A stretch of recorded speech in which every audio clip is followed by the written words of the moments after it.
Ladies and gentlemen, Prince and the Revolution.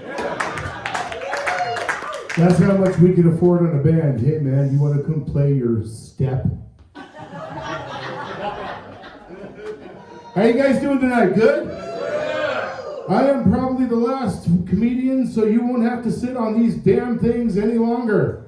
Anyone's ass numb yet? Huh? No? You heard him right. My name is Freeway. That is my actual, honest-to-God, born-with name. Yeah.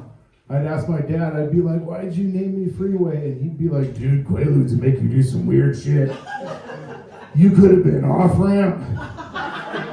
You could have been urinal cake. No officer, I'm not stopping. Feral. Yeah.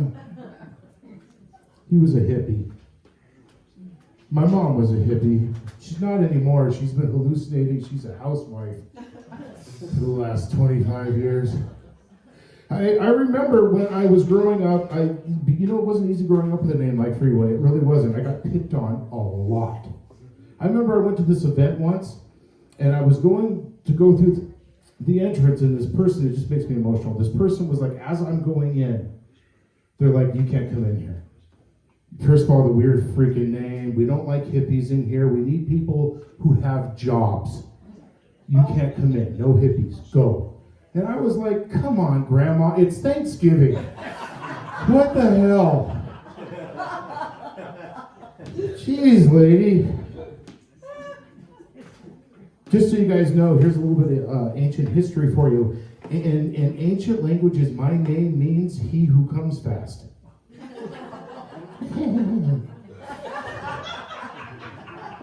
That's mean. God, you'd laugh at that? Jeez. Yeah, it was interesting. I'm getting older. I'm in my mid-50s now. So as I'm getting older, things are changing naturally.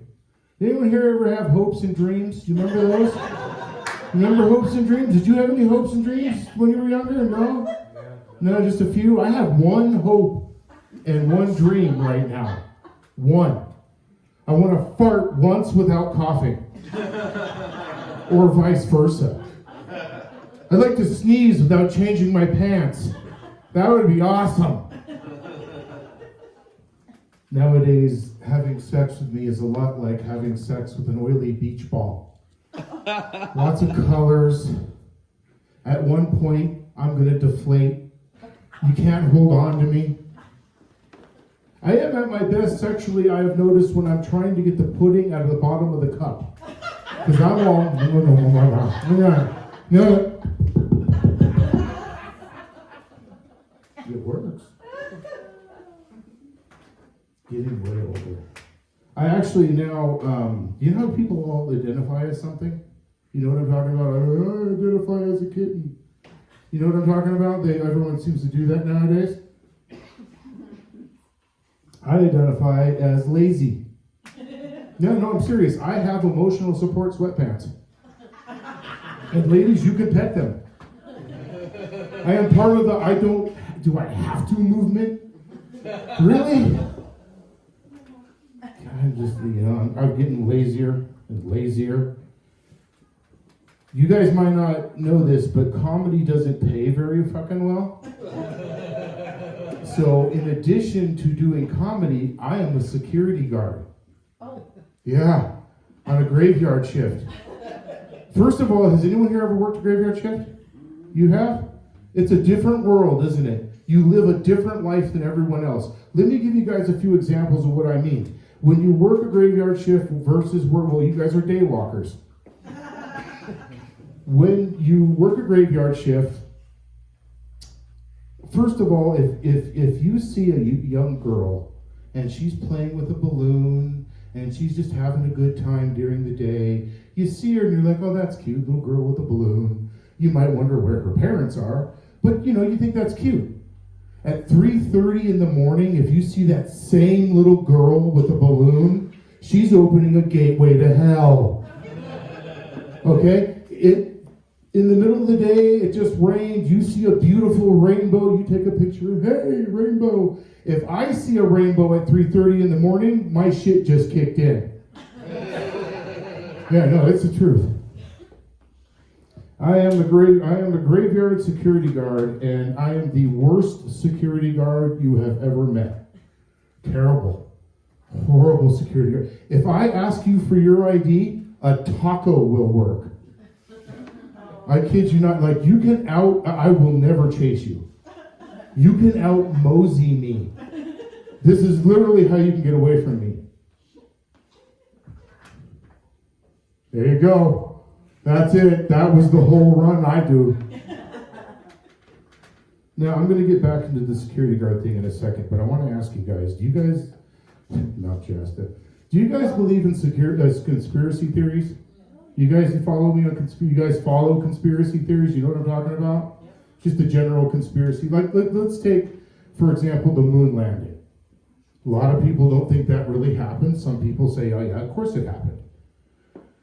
Now, I would believe it happened because I could easily believe the government would spend money on something that just didn't make any freaking sense to do. Sure. But here's where I have a problem with the moon landing. It was 1969 and they landed a lunar module on the moon. But before they did that, they claim they landed another lunar module with a camera hooked to it. And they were sending real-time images from the moon, 1969, to your TVs. Right? You following me there? Meanwhile, in 1976, I'm wearing a tinfoil hat, I'm holding a coat hanger, and I got 2 fingers on those screws on the back of the TV so my mom can watch Days of Our Lives.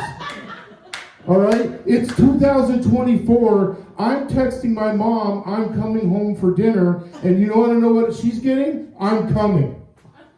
So no, I don't necessarily believe that they did that. All right? Now, as a security guard, I walk around in all this little area, and there's all these bushes. And as I walk around one night, this is an honest-to-God true story, as I'm walking around from inside one of the bushes, I hear, the Candyman can. And my first thought was, God, please be imagining that. Please. And this guy comes out of the bushes. I swear to God, he looked like the human embodiment of Animal from the Muppets. He had the bushy hair. He was doing the thing that Animal does. You guys know what I'm talking about. You watch the Muppets. You've all been stoned at least once. He is only wearing moon boots, a pair of boxers, and a parka. That is it. And then he says to me as he approaches me what I consider the scariest sentence I have heard in my entire life. I got something tasty for you. Oh shit, I thought. Yeah, right, huh? He starts to come towards me. He reaches into his parka, and I'm like, oh God, here it goes. I'm about to die. He pulls out of his pocket a glass with 3 raw eggs in it. He looks me straight in the eyes and goes, Skittles! And I was like, whoa! That was not what I was expecting, and those Skittles have a little too much protein in them for me. No thank you, dude, you gotta go. And he got mad at me. This dude got pissed. He was like, who doesn't want to taste the rainbow? That's crazy. And he's splashing egg everywhere, and I'm like, dude, no, back off, just go. And then he starts to walk away, and he's like, I don't understand, who doesn't want to taste the rainbow? And he goes around a bush, and he disappears, and I can kind of hear him screaming for a minute. And then I got to wondering, you know how they say we live in a simulation? Some people believe things are fake. There was no way that incident could have been real. He had to have gone around the corner, pulled out a phone, and went, it's agent number 789. Yeah, I did the Skittles thing. Fat guy. Security guard. Yeah, the fat one. No, he didn't chase me. Boxers. No, why would I wear tight? Yeah, I get tighty whities are crazier. They're not 6. That had to be what happened because there's no way that shit was real, right? I don't like being a security guard anymore. I'm also somebody's father. Do you believe that shit? Let me ask you guys a question. Who here has kids? You know what's funny? Most everybody admitted it, but you kind of went, kind of mine. I've never liked kids. I don't like kids. First of all, here's what I don't like about kids. They always want something. Can I have a glass of water? I'm hungry. Can I have a new toy? Will you unlock the cage? Can I eat in the house with you? I buy the good dog food. What the hell? Yeah, I got a son. You believe that? I'm somebody's dad. Just in case anyone here is wondering about having kids, if you're gonna bet the devil, learn to play the banjo. Oh God, I lucked out as a guy who doesn't like kids. My son is 6'7", right? So he's huge. He also tested as a genius. Yeah, he has a genius level IQ. Not cool. This kid is, you gotta be aware of everything with him. But when he got into chemistry, now I have to know where my fucking cat is at all times. And my son's like, don't worry about it. Just don't feed him after midnight or get him wet. Yeah. He woke me up one morning. Dad, get up. All right, what's going on? He's like, do we have any copper wire and magnesium? What? Do you have any idea what time it is? No, I took my alarm clock apart. Why did you take your alarm clock apart? I'm making a taser. Yeah, you giggle. You know that taser went off once. Now every morning at 4:15, I pee myself and laugh a little bit. He's a handful, this kid. He got really into the show Breaking Bad. You guys familiar with that? You know Breaking Bad? You weren't all born under rocks? He got super into that show. I came home one night after a show, and here's my kid. He has my kitchen destroyed. There's crap everywhere. There's things boiling. There's beakers everywhere. There's all kinds of just chemistry everywhere. And he is standing at the end of my counter with a hazmat suit on, breaking up blue glass. And I'm like, oh my God, no. And I'm, son, what are you doing? And here's my kid. I'm making the meth from Breaking Bad. And I'm like, oh God, no. You can't do that. That's incredibly insane. I cannot believe you would ever, in a million years, make the... Wait a minute, they made a lot of money on this. No, you can't do this. This is insane. He's like, Dad, calm down. Calm the hell down. You know how you owe me a bunch of money? This isn't real meth. This is rock candy. That's what they use on Breaking Bad. I was going to take this to school and sell it to the diabetics to get the money you owe me. Yeah, I was like, oh shit, okay, well then go for it. Have you ever owed you said you had kids? You ever owed your kid money? Never owed your kid money. I owed my son, okay, no one else here, just me and you. Fuck the rest of these people, they're not listening. I owed my son $1. Here's how this happened. I take my son to the store, I'm gonna buy a little book to write my jokes in. That's what all comedians do. As we're standing in the store, my son is with me, and I hear him say next to me, so you're gonna buy yourself a little book to write those dad jokes in?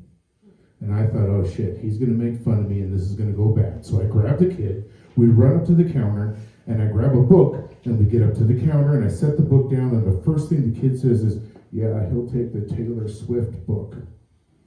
Yeah, I didn't pay attention to what book I grabbed. So I set the book down, and the lady was like, the book is $3. I only had $2 on me, so I'm like, son, can I borrow a buck? A buck. First of all, this kid pulled out a wad of money this big. And I said, where did you get all that money? And he says to me and Grandma have something going on. They didn't. You ready for this? He had taken out 2 cell phones in my name and was selling time on the internet to the other kids in school and making bank. And he got caught because one of the kids said something to the office that printed. And when I told my son, you realize what you did is wrong, he said, yeah, printing costs more. So he whips out $1, he hands it to me. I'm like, we're going to talk more about that later. And we're walking out of the store, I pay for the thing, we're going out of the store, and I say, son, I appreciate you lending me that $1, that was really nice of you. And he's like, Dad, I'm always there for you. You're always there for me. I'm glad to do it. And when we get home, I'll need that $2 back. And I was like, wait a minute, $2? Dude, it was like $1. And he's like, yeah, no, I get it, and I understand. And like I said, I'm always there for you, Dad. And when we get home, I'll need all $3 back. Like, $3, man? I said it was $1, and it was $1. And he's like, yeah, I heard you. When we get home, I'm going to need all $4 back. I owe the kid the house now. Like, it's gotten worse and worse and worse. Cut to 3 weeks later. I got a new job. I was celebrating. I wasn't a security guard at the time, so I had a bonfire. Thank God I told my son to go in the house and get my poker, my favorite poker. All of us men know what I'm talking about. So he's gone, and I hear something hissing in the bonfire, so I look into it. I only remember hearing the explosion and seeing a flash, but I got caught on fire. Now, a side note, when I say on fire, I mean in flames, up in whoosh. And 3 things went through my head when I was on fire. One naturally was, oh, this sucks. Another one was, oh God, I don't want to die in front of my son right now, who's standing there going, whoa. And I'm like, please somebody put me out. And then the third thought I had, which was really odd, was something smells delicious. I need that recipe. I smell pork and Chinese food. I had a goat situation going. I had several goats because I hate mowing my own lawn. That's the absolute to God truth. So I rolled it, as I was in fire, I rolled around on the ground trying to find the trough for the goats. And as I did that, I was leaving a trail of fire. My son said, yeah, fat does that. Right? So I roll over to the trough, I pour it on myself, I tip it over, I put out the fire, and I'm just glad I'm out. And as I'm laying there, it starts to get kind of warm again, right about in here. And I'm thinking, uh-oh, am I catching fire again? No, I'm not. That's a different kind of warmth. I pry my eyes open, and there's my son. And I'm like, what you doing, boy? And he says, you were smoldering. You got my money? Yeah. I hear you got my money every day. And that night, for some reason, he had me sign a waiver. I hear you got your money all the damn time. You got my money. You got my money. You guys want to hear an interesting story about you got my money with him? This is a great one. Do you guys know what a CPAP machine is? Yeah? Everyone here know what a CPAP machine is? Okay. For those of you who don't know what a CPAP machine is, I like to refer to it as a self-touching oven. Okay? I learned that on burrito night. Let me explain to you what it does. A CPAP machine is a little machine that some of us have to wear at night in order to stay alive because our body said, if you go to sleep, because of the choices you've made, I'm going to kill us. So it helps us breathe. So what it does is it takes the air in the room and it tunnels it through a little tube and it puts it onto your face and then you can breathe. It puts compressed air into yourself. You follow me? You guys all get that, right? Okay. So you also know how when you're sleeping late at night, you just get that feeling somebody's in the room with you? Do you know what I'm talking about? You feel like somebody's there and you don't know what, you know it. I'm sound asleep and I pop my eyes open. And there's my son standing next to the bed with his pants around his ankles. He's got the devil's onion ring pressed against my CPAP machine. Now, for those of you who don't know, you wear a mask when you're wearing a CPAP machine, so you sound like this all the time. And everything you say sounds kind of weird and perverted. For example, I'd like an egg roll with my number 6. Sounds kind of perverted, don't it? So I say to my son, "Hi son, what you doing?" And my son says, "Oh, just hanging out. Just thought I'd see what you were up to." "I'm sleeping, son. It's 4:30 in the morning." "Yeah, I know. I'm just, checking on you." "Son, I'll kill you. I swear to God, I'll kill you." My kid looked me deep in the eyes, as caring as he could, and said, "You got my money?" Thank you for coming out, ladies and gentlemen. We appreciate having all you guys out here. Are all the comedians still here? No? Let's bring them all up here real quick so we can say goodbye. Come on up here.